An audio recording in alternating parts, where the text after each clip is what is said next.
I will just say I'm so happy to see where everybody is, and like Yammer, you are killing it, and it makes me so happy.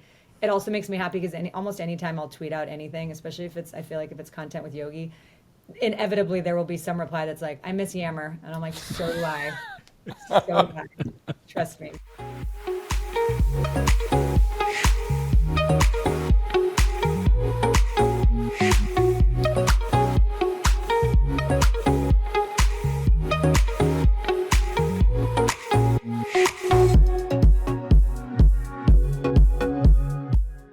Welcome back, or welcome to Y Option College Football through the lens of the West Coast. I'm your host, Yogi Roth, and one episode is down, and here comes episode number 2. First and foremost, just want to say thank you to all of you.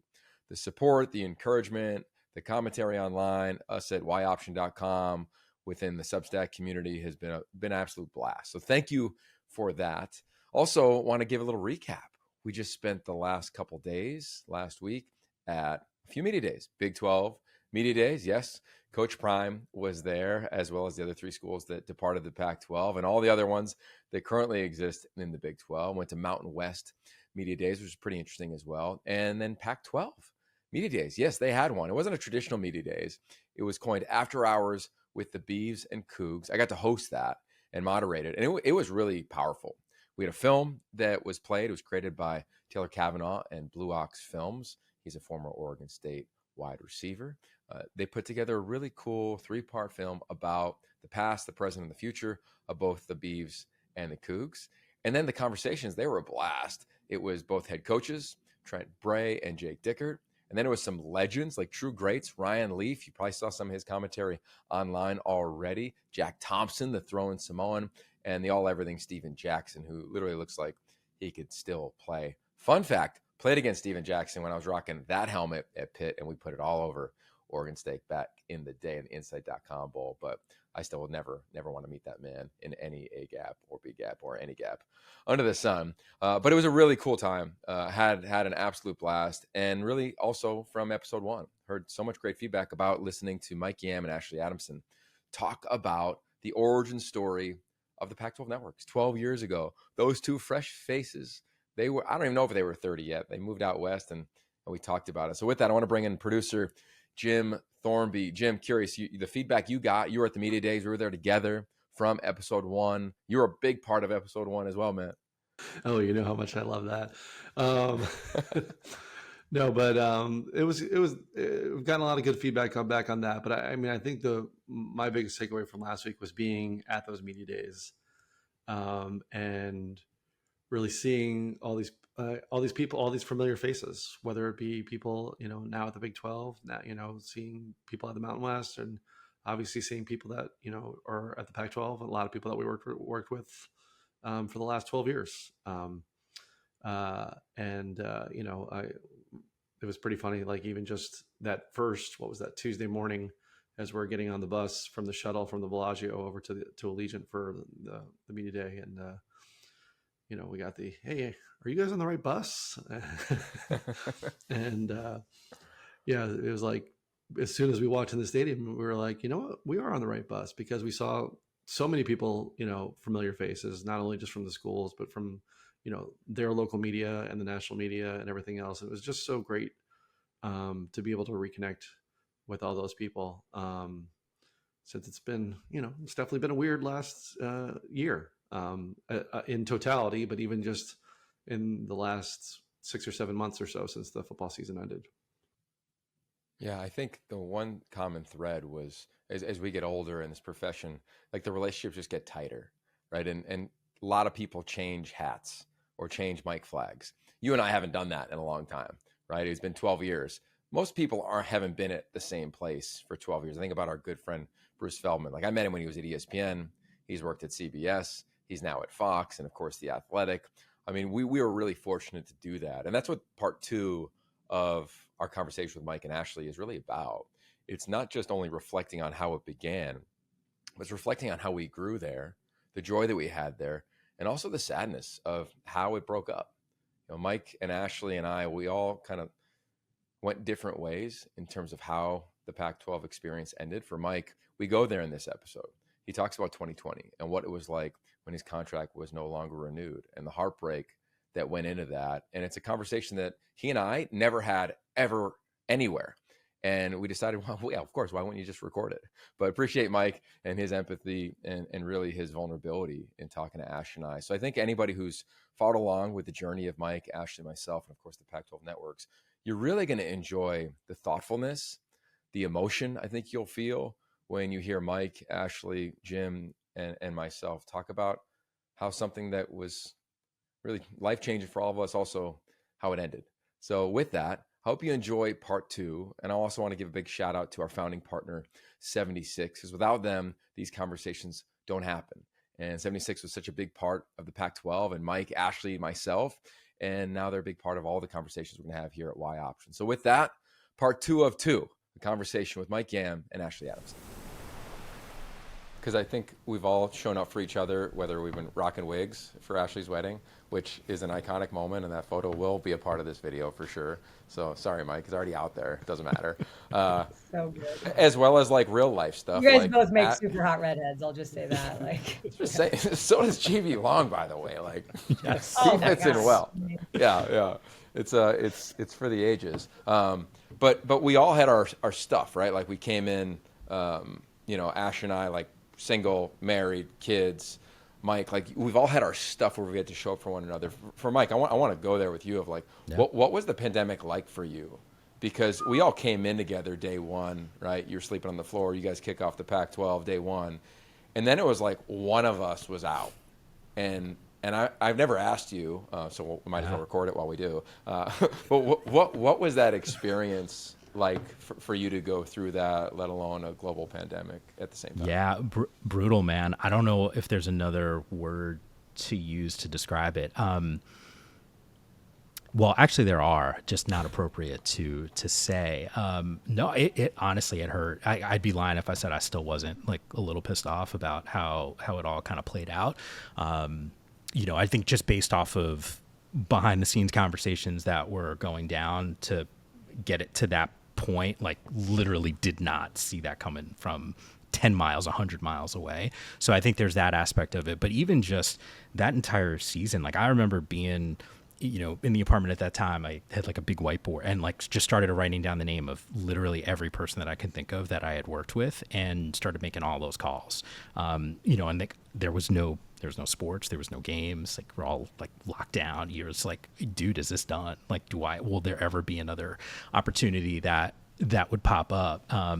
Just super, super difficult. And then the other thing is too, you're there year one, right? Like that was kind of the reason why the job and the gig was so appealing, because it was, hey, I knew in my head what I was hoping for in my career. I didn't know if that was possible for me at ESPN. And then it was like, hey, here's an opportunity, ground floor. You can be, there from the start. It's like, oh, okay, cool. Like you can just kind of rise and have that pressure, have that real estate. And that was really valuable to me. And then all of a sudden your identity gets caught up in that place. So I think that was really difficult on top of just being at home and not having like a normal existence because of COVID. But I was fortunate, man. I mean, at the end of the day, I'll still never forget this. My contract was done at some point in August, right? When we launched, it was the 12th, August 12th, something like that. 15th. So yeah, 15th. So the 12th then was when it reset, because that's when the gig started for me.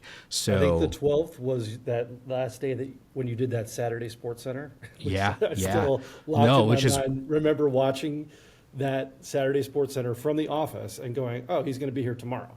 Yeah, like, here's what I have for him already. Yeah, that's exactly what happened. I did Sports Center on Saturday. I switched off of mine to work with one of my best friends who was one of his last days. That was actually his last day, so we could walk off the set together and do that. Left our pre-show meeting, had my car loaded up into a truck, and that went west. And Sunday morning was out in San Francisco. Monday morning was HR. Got pulled out of the HR meeting and told to go to the set because we had to go through run-throughs. It was just kind of wild. But, to get back to your question, like that was tough because 2020, my contract was up on the 12th. And I remember having just a meeting with the folks at NFL, among other meetings. I had auditioned at some other places too. And I'll never forget, like I got that call and they said, hey, this looks good. We don't have much for you though. Like I was like, yeah, dude, I'll take whatever, literally whatever you got. I mean, wasn't working at the time and just wanted a foot in the door. And I think it speaks to, what you were talking about, it's just, hey, it's $500 less. It's sidelined. It's not what I want.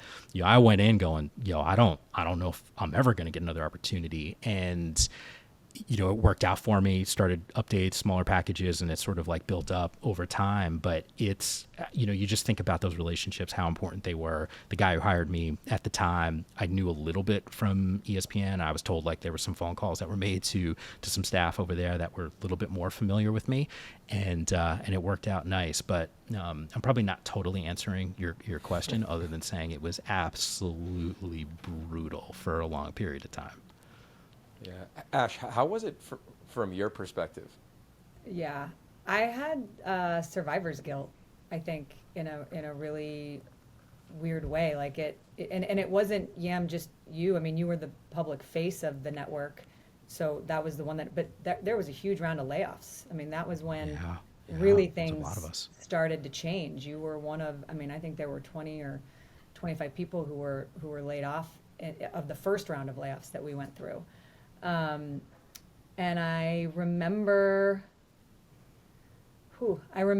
being in my kitchen, and again, this is pandemic and like, my kids home, and we're trying to survive, and we're taping this daily podcast all of a sudden that we're starting. But I remember going down in the kitchen, and it was like it was maybe a day that I think I found out that everything had happened and all of those people were losing their jobs, including you, Mike. And I was just in my kitchen, like sobbing. I was so, it was just so upsetting on so many levels, and I felt grateful that I still had a job. I felt so shitty that like so many other people who didn't.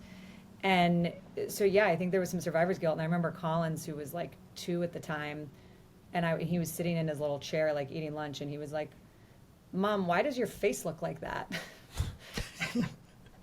I remember being like, yeah, bud, this is like one of the worst days I've ever had. It was devastating. And so I think, it was that mix of it was totally conflicting emotions of just being grateful that I still work there, being pissed that it happened the way that it did and that we lost so many good people. And I think that was, and just to be totally honest, that there was a shift. There was this really, at the beginning, there was so much excitement and everything was building and we were creating and we were innovating, and it wasn't easy. And there were all these there was a lot of duct tape on problems to be like, okay, let's just get this on the air. Let's figure it out. Let's get our sea legs. But it did feel like there was a moment, and I don't know if either of you, or if all three of you kind of remember when that was, but I do remember there was a shift. All of a sudden, instead of building, we just started like peeling layers back and like tearing it down. And that shift is so hard to square with. And I remember it was started with kind of the programming was the most visible thing. Like we used to have Sports Report, and then that went away, and then there was the Tuesday night football shows, and that went away, and then it just felt like all of a sudden what had gone from something we were building was something we were tearing down, and there were some really devastating moments along the way. So I will never forget that. I will never ever forget for as long as I live. Yam, I don't know what you remember of this, but we had to record we decided we were going to do this daily podcast when COVID happened. And we had to record the very first episode of the Pac-12 Perspective after you had gotten the email. And I don't think you knew fully what was happening, but there was some indication that something was going to happen. And the three of us had to record this podcast on a Sunday night. And it was, I just remember feeling like, what are we supposed to talk about? Like, do you have any idea like how inhumane this is, that we didn't even really know what was happening at the time, but there were a bunch of people that had gotten emails. So I will never forget that. And even I was listening to that interview the other day, just before we came on here, and it was an intense time. And I will just say, I'm so happy to see where everybody is, and like Yammer, you are killing it, and it makes me so happy. It also makes me happy because almost any time I'll tweet out anything, especially if it's content with Yogi, inevitably there will be some reply that's like, I miss Yammer, and I'm like, so do I. So do I. Trust me. No, it's why I actually remember recording that, because we had the conversation. I got an email we were watching a movie Saturday night, and then email came through, and it was like, hey, you got like a 9 a.m. or whatever, 8:20 something. I was like, what's this about? And it was like with HR. I was like, oh, that's not good. And then Sunday spent sort of dealing with all of that stuff, trying to figure out what was going on, then realized like a bunch of other people got emails. So that wasn't fun. But I remember I was told, hey, like, you're still under contract. You get paid. We'll honor your contract. I know obviously some other people got buyouts and the whole deal, but they're like, you still need to work. I was like, all right, cool. So that's why I still remember they were like, and I was, at that point, I'm like, dude, you don't know what's going to happen. I was like, I need literally every single dollar. San Francisco ain't cheap to live. Like, rent, that wasn't changing for us. So I was like, hey, all good. Do what I need to do. We'll do the shows, and showed up. I tried to have some fun with it as much as I could, just like anything else. But yeah, no, I remember having that. That was like that's probably the weirdest on air experience that I've ever had. Because we're like launching again. It's like this whole, we've got this new podcast, and like, oh, here we are. And I'm like, behind the scenes. And by the way, Colleen, who was producing it, had also gotten an email from HR. Yeah, like, she was part of that group. And so it was just this total mind F of like, and I give you so much credit, Yammer, because you were a pro all the way to the very end. And I just, my hat goes off to you, because it would have been real easy to have handled that in a different way. But yeah, do you remember that? Do you remember that taping, Yogs? I do. And what's fun about like just being in this setting, like, we all know each other's body language so well. Like, I know exactly when one of you are about to say something. Like, Mike does this little lean in with his chest, and I'm like, yeah, I learned that with Ted too. Like, everyone Ted has the tells. Yeah, everyone has the tells. There's no question. And I know everyone's tells. So yes, yeah. Of course you do. Ready, set. Use French fries to go. Yeah, oil from French fries. Turn yesterday's leftovers into today's fuel. More power, lower emissions. 76 renewable diesel fuels all the ways you go, go, go. But I remember being literally where I'm sitting now and watching Mike Yam process in real time that, and this is my interpretation, Mike, so correct me. Like, yeah. Tell me I'm wrong if I'm wrong. But it felt as though you were processing in real time a goodbye to a place that you built, and that you weren't ready to say goodbye. Like, it was a scene in a movie where two like lovers meet and they have this beautiful life, and then it's like, what? Wait, why? But I still want to say goodbye and honor it. Yeah. Like, it felt, and if, again, my interpretation was, you were choked up getting through it once you started putting people's faces to names as you were talking about your perspective, right? Actually, wasn't that the conversation of like, how did we gain perspective? And it was like, well, let me tell you about my perspective as Mike Yam. Like, your whole perspective shifted. Like, it was rocked in a different way than Ashley and myself and Jim's perspective were rocked as we dealt with our COVID scenarios within the Pac-12 community. And watching you do that as someone who considers themselves one of your closest and dearest friends, it was heartbreaking, and it was weird, man. Like, I don't know, Ash, if I ever put the term as you did. I think you said like survivor's guilt, because it felt like for me, as Mike was let go, as other people dealt with their situations, and as you referenced, shows were getting cut, it honestly felt like time to compete even harder. So I think, like, from my lens, it was like true empathy and frustration and sadness and anger for the people you love, and then also like, oh, by the way, you're now there's just you and Ash, like, in terms of being on air, and I'd add, of course, like Ted and other people that are doing games, but it was like, now you got to stand up even further because you believe in this thing so much. And it felt like a real, it's like we had to meet that moment of, holy shit, is this falling apart? Is the world falling apart? Okay, you come back from it, you get back online, and nothing's the same. There's no sideline reporter, you're not doing the drive, you're not doing the Tuesday show. You're just competing your ass off to make sure that the teams are represented. Like I've always said, like, it's about the ball. Like, how it's about the ball, and we don't exist without the ball. And I felt as though things kind of coming from the outside in, it was like, for those of us at least that were on air, it was like you had to use your muscles to like pick it up, and you had to use every ounce, but you knew what was kind of happening, and that to me was a hard pull, as you ended up saying your goodbyes. Yeah. Do I lean in now? No, you don't want to. Is this the time? You go No, like this. You go like Yeah, this. And then you, is it well, because I'm not a tall dude, so I'm trying to be seen, and that's why I probably go straight as opposed to, or go up instead of straight. Yeah, I think it was spot on. Like I said, it was a weird time, and not the easiest thing to sort of process, especially at that time. Like it wasn't like you could just leave and go and do things to be distracted. Like you're literally, locked down at home. So I think that made it worse. I will say the time down, like if I could do it differently, well, it wouldn't have been done, but if it had to, there was, I think, almost some bonuses from it happening when it did, because I was probably a little too obsessive over what the next thing was going to be, because you just didn't really know. But it did give me some time to catch up with some friends and, just kind of reach out. Like I remember just laughing. The guy, Deuces Rogers, who was the guy that I did my last show with at ESPN, like I remember crying on the phone, laughing so hard. Just telling stories. And it was like one of those things that I still think about, that you just made me smile, right? Like in a time where there wasn't a whole lot of smiling to be had. So that was definitely a win. And I think just like perspective, there was a moment where I wasn't sure if, I'd get another opportunity. And then I said to myself, well, sort of in the business for almost 20 years and, got to work at, NBA TV, ESPN, Pac-12 Network, and obviously do a bunch of radio stuff. And I said, man, not everyone gets to have that. And if this is the end of it, like totally sucks. I think I got some legs still left career wise, and I want to do it, but at least I can walk away and say, hey, it's okay. And I would have been heartbroken, and I was certainly at that time.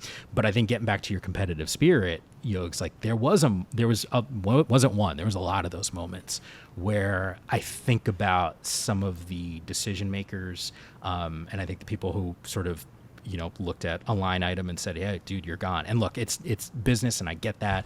It's hard not to take it personal because of the connections and the amount of time that we were there. But I remember thinking to myself, it's like, oh, it's all good, man. Like if I get another opportunity, like I'm going to crush it. I'm going to smoke all these dudes. Like you're going to regret it. Like you'll be very much familiar with what I'm doing. Like there was like a, like almost like an anger that was there, and I was able to Not like almost. It was. Yeah, you're right. We and talked. it's, Yeah, and it's warranted. It's warranted. Yeah. No, I was mad. And look, for as mad as I was hurt. Like I was heartbroken over that. That was, I could still feel it now. Like I don't really talk about it as much anymore. You don't really think about it. It's been 4 or 5 years, whatever. But yeah, it was very hurtful how it played out. But I do remember thinking to myself, hey, if I get another opportunity, man, like I'm going to smoke it, and I'm going to take a lot of those experiences. And I think one of the cool things from like a network side, ESPN was so big. We were so small, and it was awesome. Like you could name check everyone in the building. You knew what they were doing. Like you had all those connections. And then NFL Network now is sort of like a hybrid, right? It's not as big as ESPN, but it's certainly bigger than Pac-12 in terms of the amount of employees and that sort of thing. And I think, and this is like one thing that you used to do all the time. And it's something that I've been doing now for a few years. And I know Ash, you probably do the same thing. Like you would send your game notes or like any of your prep ahead of time. And I remember it being so weird to me, like getting that email the first time. And I was like, and then I realized like this theme of like rising tide raises all ships, right? It's like, cool, like I might not be able to use it, right? And it speaks to your preparation, where I'm going to prep so much stuff, there's no way I'm going to get to all of it. And that's kind of how we were taught coming up. And I do that now. And I think it throws people off a little bit at work. But then I think to myself, I'm like, man, like, hey, my job as a host to make you look good. Like there's only so much me looking good. Damn, I got grays. I'm in makeup for a few hours to try to, all right, like 5 minutes, because they're like, dude, you're helpless. But there's all of these things that take place where, you use, I'm probably not explaining this really well. Here's the analogy that I will use. I went to private Catholic school, right? Like my entire life, small class sizes. I went to Fordham, obviously it's a big university, but I had like 30 kids in most of my classes, 30 or less. It was like the same size of my high school. And I do think that me personally, I probably needed a little bit more of like the personal connection with a lot of my professors, and in order to have success, right? And if I went to a large public school and it was, 200 kids in those classrooms, I might have gotten lost a little bit. And I think the experience that I had at Pac-12 was more in line with how I learned and those environments that I need to be in. And I think now one of the things that I don't know if I was doing necessarily when I first got there, maybe I was, I have no idea, but it's more of a conscious effort now, which is how do I make everyone else's experience on the shows that at least I'm working on better?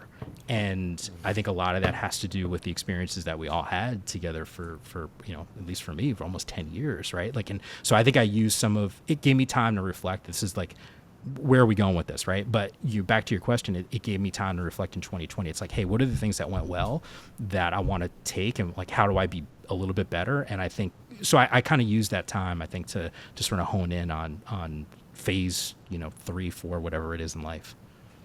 That's so good, Mike. I want to put a bow on that, and Ash, I want to ask you a follow-up.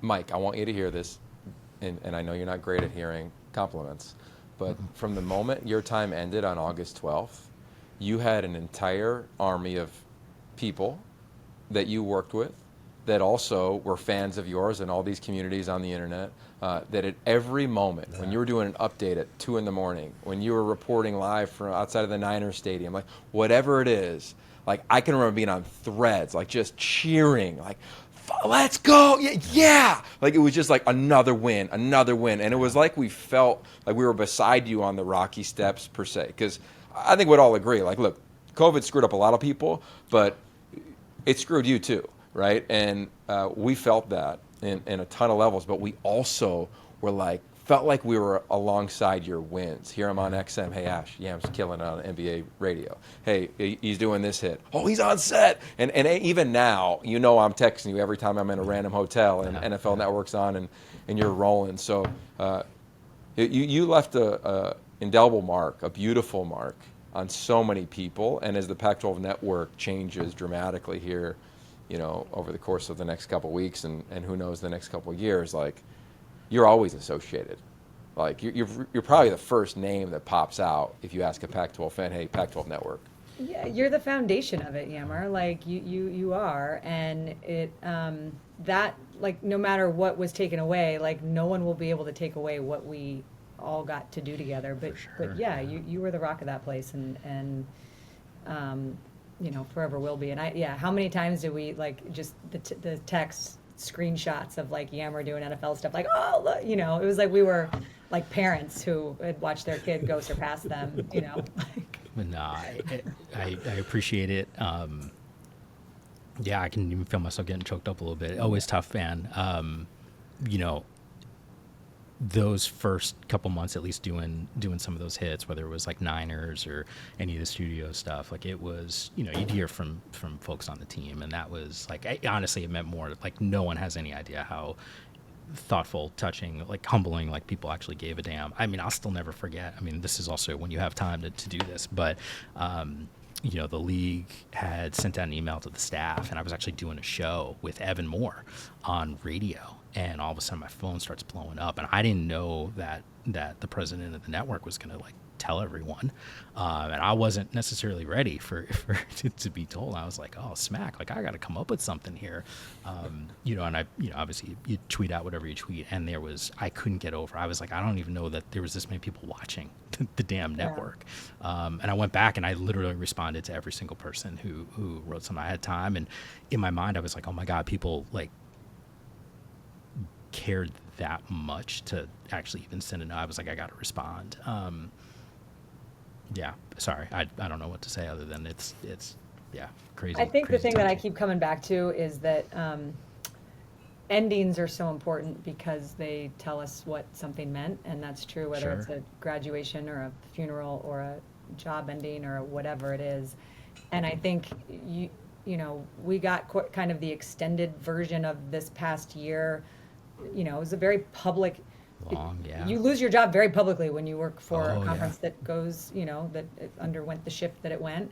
And I feel like the gift that we got from that, and that, Yam, you got to feel it when all those people reached out. If you had just left and gone and done something else, you would have certainly heard from people, but not in the way that you did. And same thing with us. Like I said to Yogi all the time, I'm like, if we had just, and Jim, I think for you too, like I've seen, there's been so many people that we've talked about that have reached out to you as well here at the end. But I think when you go through something like this, it allows people to say things that they wouldn't have said otherwise, and it kind of creates a space and gives people the courage to be like, hey.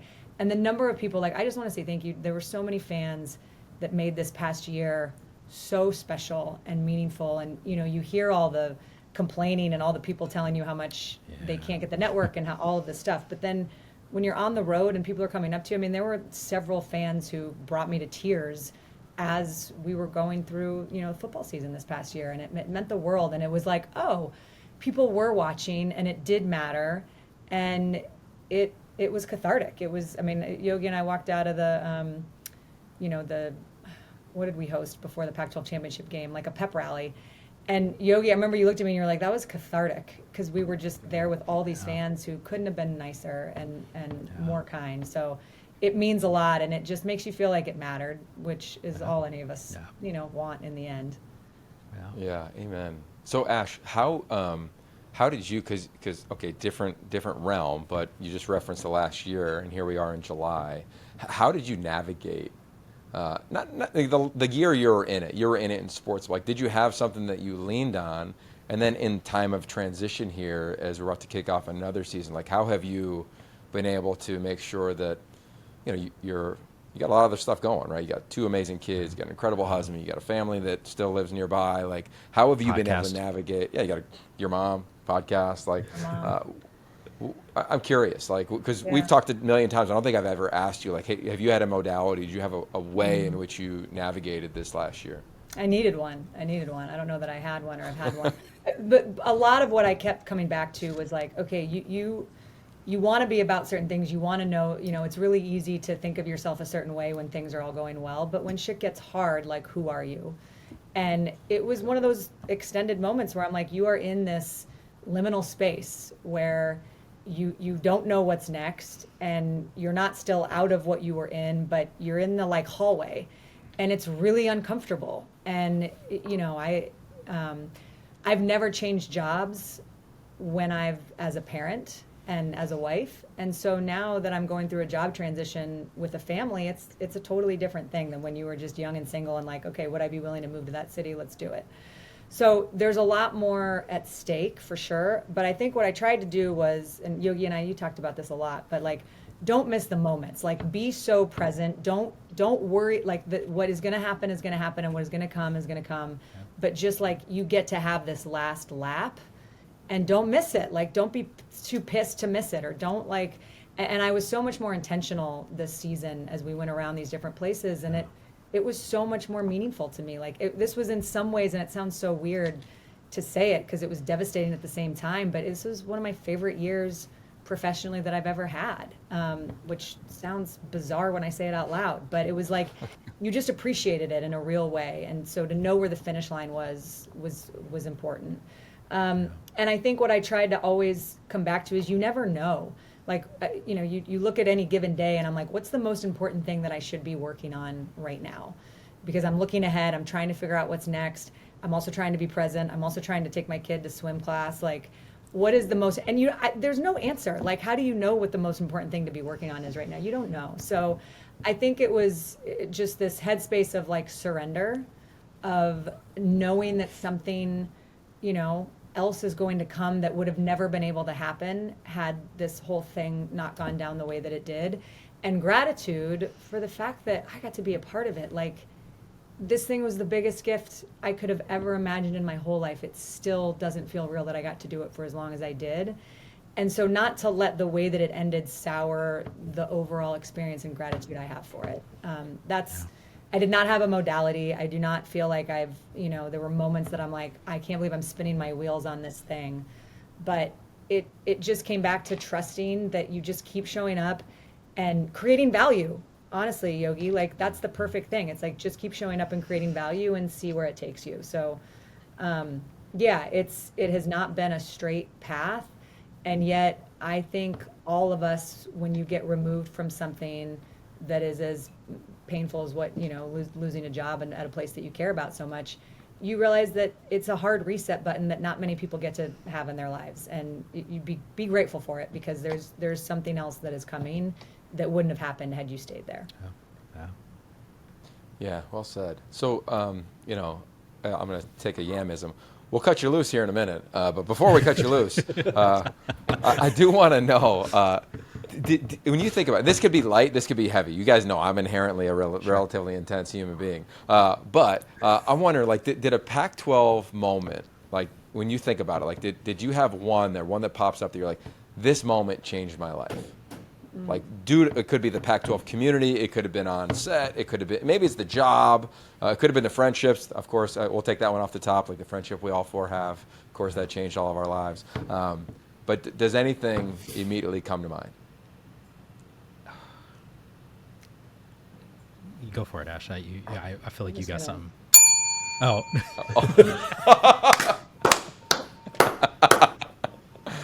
Context, trying to find please. the right time to pull this out, and I found this on your desk after you left, and it's like I was just gonna say I feel like didn't need you to take the sign I it. didn't take the bell. The Pac-12 podcast ding.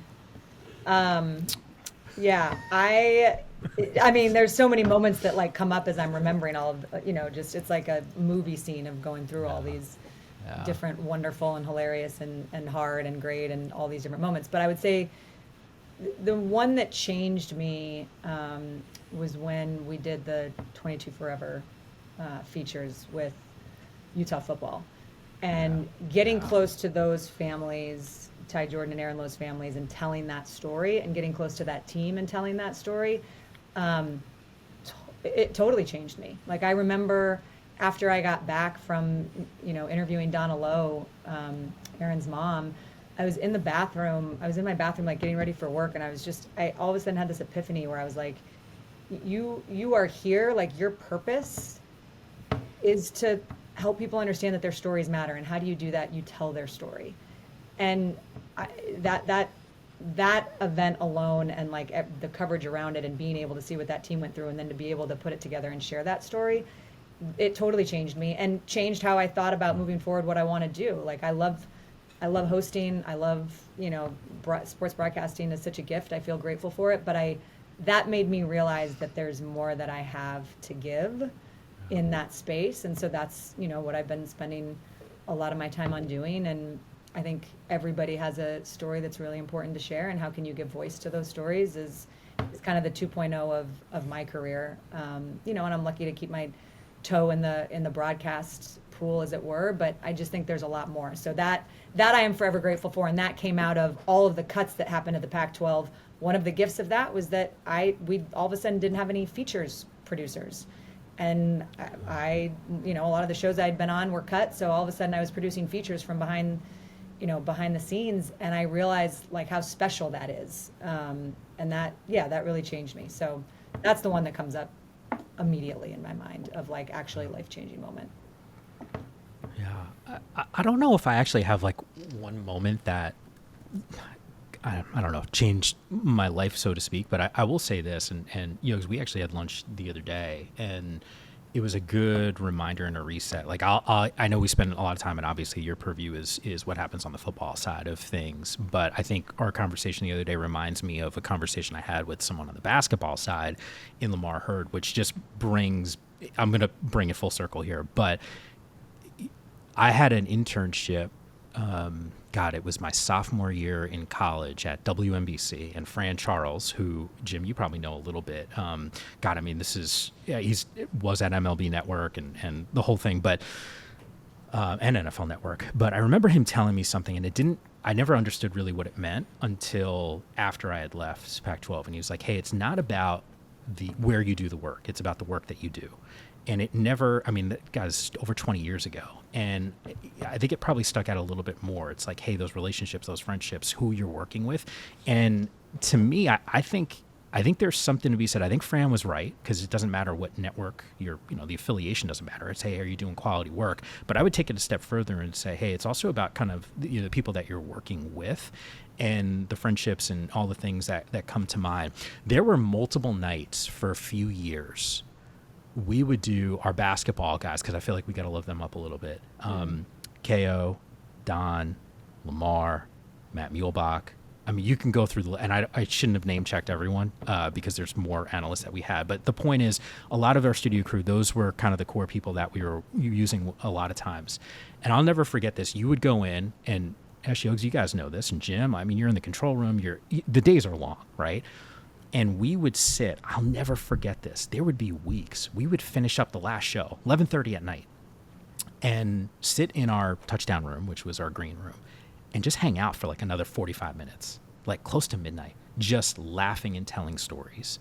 I remember going to the hotel to grab a quick drink with Don and KO. I mean, I still think back to some of those moments. Maddie just shot me a text the other day and was like, hey, dude, like, with everything going the way that it's gone for the league and the network, just a really nice, thoughtful message.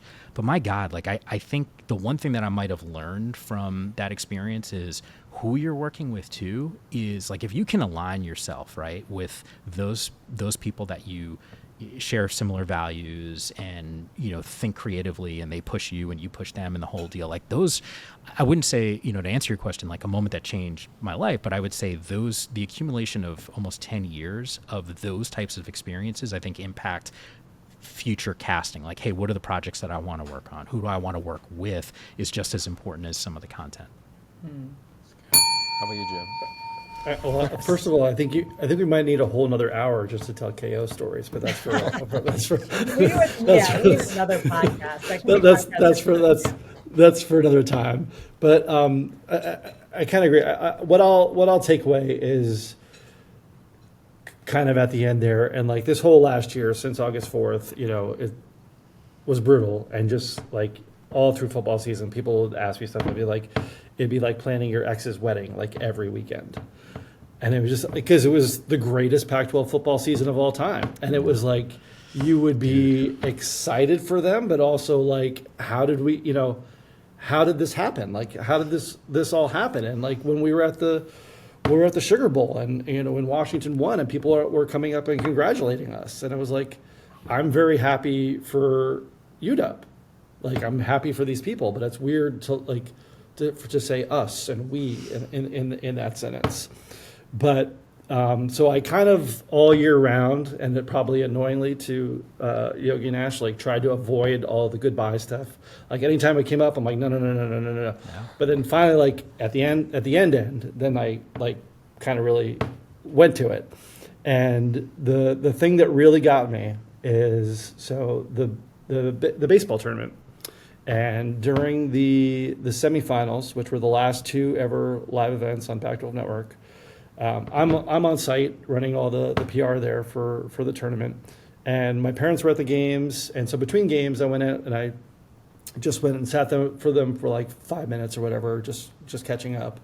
And as I get up to walk away, I hear Yam's voice playing over the loudspeakers, and I mean I just froze. And it was the Mike and Ash from launch night, like, hey, Mike and welcome you to the Pac-12 Network Studios. And I just literally I froze. And I was just like, what is going on here? And it wound up, it was the video that probably everyone's seen on the internet that Roxy tossed to at the end of that last game. But they played it in stadium between the two games. I had no idea it was coming. And I was literally, as I'm like getting up to walk away from my parents, and I'm just dead frozen. And then my dad goes out, and I go, hold on. And this played for, like, the video was like 3 minutes long, and I just stood there staring at the scoreboard for 3 minutes, like, first of all, with you guys from launch night, and then just all these moments. Yeah. And I can remember 90% of them where I was. I mean, the Hail Mary from the Arizona Cal game from 2014 or 2013, whatever year that was, because they all sort of run together. But just all those moments, like running together, and like it got me. And I was like, it kind of really brought it all full circle, because I think back to like how in the beginning, how did we even make it to 12 years from what it was in the beginning when nothing worked. And we were doing these shows. The story from that year one that stands out to me is we had this amazing feature cut, and it was with Snoop and DeAnthony Thomas about how Snoop did his whole youth football league, and DeAnthony grew up in that, and that's where he got the name, the nickname for Mamba and all the rest of that stuff. And literally, we're getting ready to do that pregame show, and nothing will work. and I'm losing my mind. And so Aaron Sterner was running playback that day, and I turned to her like right as we were about to start the show, and knowing that nothing is going to work, I'm like, that feature is in the D block. I don't care if we run another tape the entire show. Figure out how we're getting that one online. And sure enough, somehow it did air. But I mean, that was like emblematic of that first year, of just how we all just went 300 miles an hour every day just to make it happen. Wow. And I'll never forget any of it. Wow. God, D'Anthony Thomas. How many returns did you just like stand up? I mean, that dude he was crazy good. He was He was good. like number 5, like Christian. Congrats to his Yeah. new deal. Congrats, Ash, to your co-host and your mom. It's Yeah, awesome. thank you. A couple things stand out to me of life changers. I think of the football, and it's like I can remember calling USC Utah, my first game ever calling SC. Guy who coached at SC, you always want to like raise your game. At least I did. This is like I was probably year 2, and we do the open, and I'm talking about a linebacker, number 40, and I in the open, live open with Ted Robinson. I can't remember his name, and Scott Barkey gets in my ear and he goes, Hayes Blard, and I was like, hi, Hayes Blard, and I did the game, and it was not a good broadcast. And afterwards, Michael Molinari, who's a dear friend of all of ours, came up to me and he said, hey, I get it, like you wanted to prove like that you were ready for this moment, like that you could handle USC, like you had so much behind you. He's like, you don't have to prove you're the smartest guy in the room. You're one of 2 people in the entire stadium who have a headset. You're good, dude. And it was like this amazing moment for me that I often share to young broadcasters of like, you just got to celebrate the game, which leads me to my next one, where I think about Ted Robinson. This guy, in a different way than you 3, he just changed my life. I mean, when I got partnered with him, it was kind of chaotic how it all happened. And I remember flying up there being like, I got to meet this guy. Like, all he knows me is the guy who like DJ'd at the Oregon State spring game, which is a great footage if you ever want to go back and find me and Benny just spinning it in front of like 1,500 people. But anyway, Ted is a guy who taught me how to be a husband and how to be a dad. And he was like, don't watch the extra game. Don't watch the extra game. Don't do the extra call. And I was like, yeah, whatever. I got this. And within a week, I was burned out. And he just kept staying on me. And then, of course, sharpening the craft as a broadcaster. So that's like the next place I go to. And then I really go to, the most catalytic was I met my wife on a plane coming home from Stanford in spring football. I mean, I was going to make sure you brought that up. If you didn't bring that up, I was going to make sure you brought it up. It's a no-brainer. And I'm kind of like in chronological order, right? Like we always think of the games. Like I think of like Oregon State SC. I think of Cal SC. Like we've all had great games that we've called that were memorable. But sitting next to her and like knowing I was supposed to be on the plane, and the only reason I'm on is because Mike Bloomgren and Brent Brennan, 2 dear friends of all of ours, were like, stick around and have a bottle of wine with us. And then I meet the love of my life. And then I cut to like a couple years later, and I can remember so vividly, Ashley, the day my mom died, you're the first person I called. Like, first person I called. I was dry, and I was like, I got to go to the beach, because I was just like a safe haven. And just, I think I might have said a word, because I couldn't really communicate. But that to me, like, those are the things that as we get further and further removed, like the Hayes Pollard moment, yes. The Caleb Williams to Jordan Addison, maybe. The call to Ashley, for sure. Meeting my wife, obviously. Mike and Jim, you guys have just kept showing up in my life. So I go back to probably an element of what you said, Mike, of like, it really is about the humans that you're around. Yeah. And I think in broadcasting, my humble opinion in the era we're in now, is that it's really can become a lot about you. And I think that when you don't do that, and you use the term that Ashley taught me, when you try to illuminate other people and shine a light, like, God, when you need it to come back, it'll come back in the most unexpected way. And like, Ash, I needed that driving in my car on the way to the beach, being like, what just happened in my life? Or, there's instances we all can recall with one another. And those were like really, they don't exist without the Pac-12, without Kristen like taking a flyer and saying, yeah, do sideline. It just doesn't happen. And that, I think, as we all go on, Mike, you're doing your thing at the NFL, Ash and I'll move on, like this podcast exists. Those are the only things I think that I'm going to keep talking about over the course of time. Yeah. It's always the people. I said It's it. literally always the people. Yeah. and this was, I mean, it was a job, but it wasn't really a job. And as when I on my last day at the Pac-12, when I emailed everybody, I was just Great like, email, by the way. before Dion said it, it was personal, and that's it. Yeah. That was why we all cared that much to build that place together, and yeah. And there it is. Conversation with Mike Yam and Ashley Adamson. Thank you for listening. I hope you enjoyed it. I had a blast. It was literally, Jim, like a therapy session between those two. For all of you listening and watching, this is the Afterglow, where we get to kind of look back on the conversation that just had, digest it, talk about it, maybe critique ourselves. What do we wish that we might have asked? So, Jim, I'll lead with you first, man. What'd you think about both of those parts? You probably watched that interview about 10 times, man, in advance Yeah, of releasing it. yeah, exactly. And it's kind of funny too, because like, in some ways it's closing a chapter on my working relationship with the two of them, even though it's not closing the chapter on my personal relationship with the two of them either. But if there's one thing I've kind of been reminded of in this last week, going to all those different media days, you never know what the future, where the future will take you. You keep running into the same people over and over again, whether it's here or there. This is a really small business. You get the privilege and the opportunity to share time with these people when you do, and some way or another, it always kind of rolls back and getting a chance to do that again with them. I mean, I'll even just use the media night with Oregon State and Washington State the other night, and you and I were there, no longer as like true Pac-12 employees. You were there to host it, and I was there to kind of to help out with that. But it was a chance to get to work with people like Josh Issue and Bob Schmelsley, and Michael Molinaro was there. People that we've worked with this whole run through the Pac-12 scene, and who knows, doing something again with them right around the corner. So it's kind of cool to know that those kind of opportunities, you need to cherish them in the moment, but also know that you never know when these opportunities could come around again.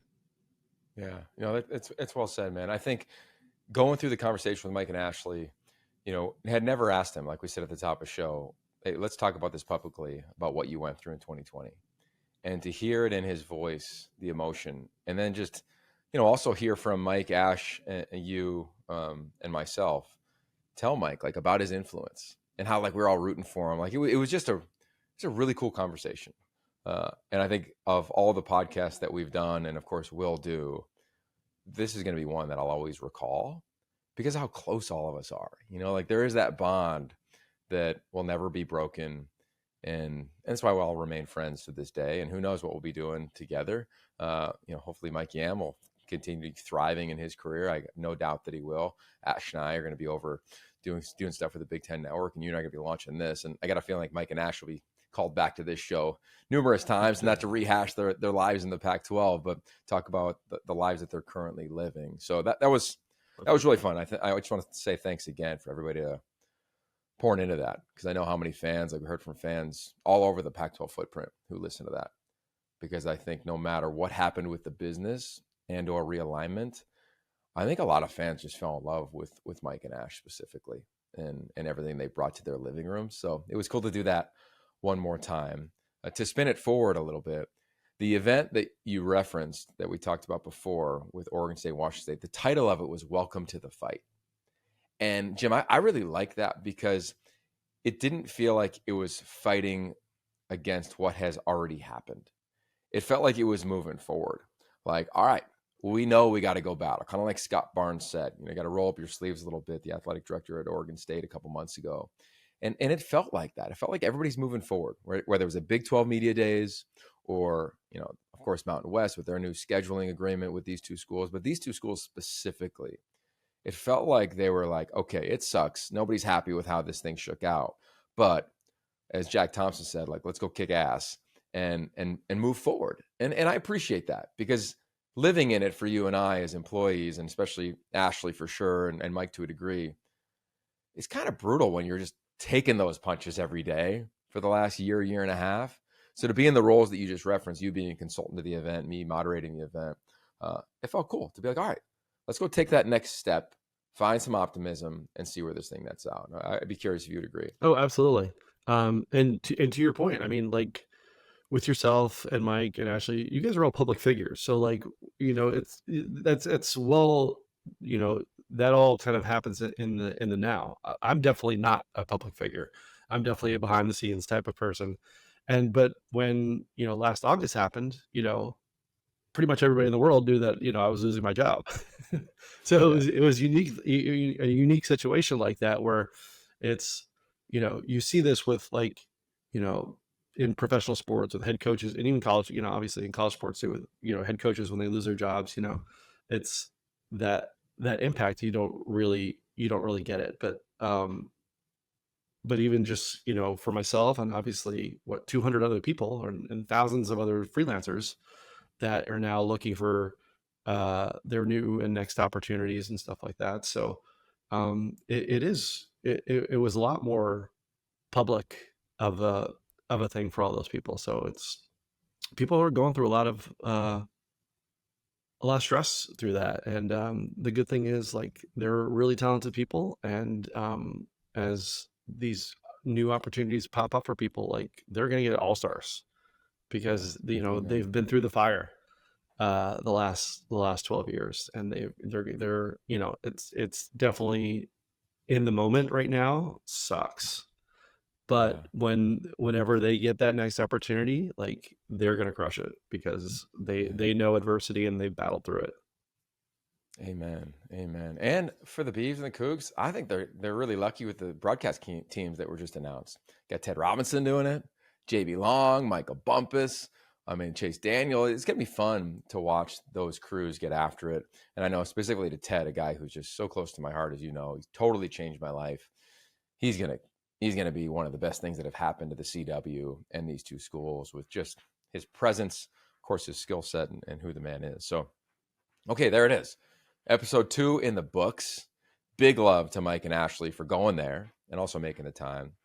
Big love to our team at Best Coast Media for making this thing happen. And also our founding partner, 76. Every conversation on this podcast platform that we have is going to be presented and brought to you by them. And it's fun to have a founding partner when you're starting something from the ground up, Jim.